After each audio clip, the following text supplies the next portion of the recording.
Waalaikumsalam. Sebelum kita memulai pelajaran kali ini, alangkah baiknya kita berdoa menurut masing-masing. Berdoa dimulai. Berdoa selesai. Baik, Bapak absen dulu ya. Raffi Mahesa. Saya. Hafiz Gumelar. Semuanya hadir ya. Bapak di sini akan menjelaskan materi kelas 11 globalisasi dan perubahan komunitas lokal. Ada yang tahu globalisasi itu apa? Saya Pak. Itu perubahan iklim. Bisa jadi kembali Pak. Bapak jelaskan dulu ya. Ya Pak. Globalisasi maksudnya itu seperti apa?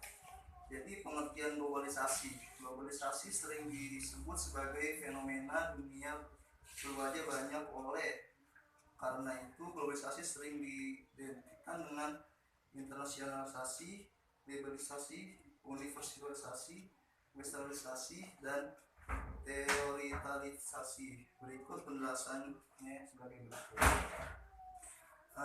Yang pertama, internasionalisasi. Ada yang tahu internasionalisasi itu apa? Bapak akan menjelaskan, yaitu hubungan antara dengan ciri manusia atas pendengaran dan penanaman modal, seperti orang pengusaha dari kecil kayak membuka usaha kecil-kecilan ataupun yang lainnya banyak. Yang nomor 2, liberalisasi adalah perubahan pembatasan penerimaan untuk membuka ekonomi tanpa pagar dalam hambatan pendengaran, pembatasan keluar masuk mata uang, kendali devisa dan izin masuk suatu negara, seperti kayak pengiriman barang dari dalam negeri ke luar negeri atau dari luar negeri ke dalam negeri, seperti itu. Westernalisasi adalah ragam hidup model budaya Barat atau Amerika. Jadi westernisasi itu seperti gaya hidup, seperti zaman sekarang yang modern, seperti berpakaian yang bagus, celana yang matching seperti yang di luar sana, mengikuti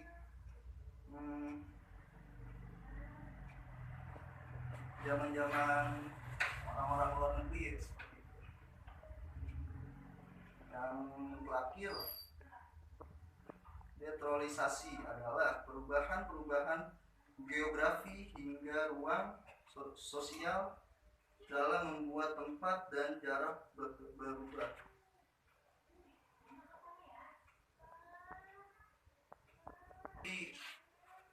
Jadi naturalisasi itu seperti kayak orang berpindah-pindah tempat, kayak dari Cibubur ke Depok untuk tempat dagangnya, untuk nyari yang tempat yang strategis. Di sini tempatnya rame, di sana kurang rame, kita pindah ke tempat yang rame.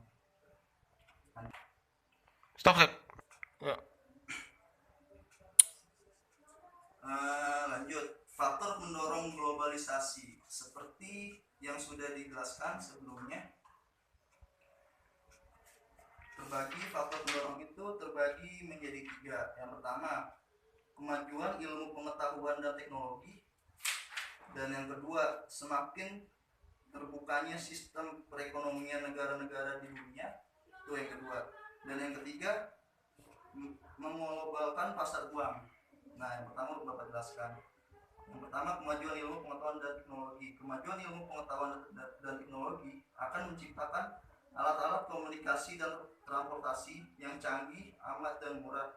Jadi seperti masa globalisasi ini, zamannya 2020, banyak teknologi seperti handphone, banyak tipe-tipe model baru seperti itu untuk dimanfaatkan, seperti kayak ada tugas-tugas sekolah yang bersumber positif yang harus kita kerjakan, yang jangan yang hanya untuk bermain saja.